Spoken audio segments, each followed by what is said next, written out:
Noi come movimento delle partite IVA noi rappresentiamo il tessuto imprenditoriale, abbiamo una visione anche molto pratica, siamo molto pragmatici, abbiamo progetti già pensati, già business plan fatti per finanziare l'economia. C'è la cultura imprenditoriale delle tante partite IVA attive nel veneziano tra le leve di Italia Giovane e Solidale, che candida sindaco Maurizio Callegari con un programma imperniato su un progetto di sviluppo economico che poggia sulle basi di una programmazione che guarda al futuro. Il futuro sta nell'essere in un tessuto paese che è ormai sempre più ampio e essere assolutamente orientati verso i giovani, cosa che la politica degli ultimi anni non ha fatto. Per lavorare sui giovani dobbiamo avere dei progetti e dei programmi di sviluppo.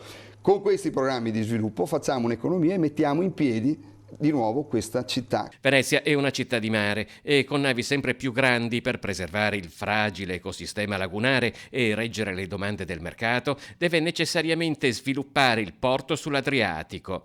Quindi un offshore per la croceristica al largo del Lido, le petroliere a Malamocco, le grandi navi container in una piattaforma offshore nella laguna sud, mentre a Marghera continueranno ad approdare le navi compatibili con la laguna. Il grande lancio del porto serve innanzitutto per rappresentare quella che per noi è la centralità del lavoro e che l'impresa rappresenta quel tessuto sociale per creare occupazione e ricchezza, per i posti che oggi sono impegnati, sono quasi 27.000 posti, perché tra la marittima, l'indotto collegato direttamente e indirettamente, i 21.000 del Porto Marghera sono una quantità importante di persone che devono essere tutelate. Poi ovviamente il turismo è l'altro grande piano di rilancio con il portale unico di Venezia.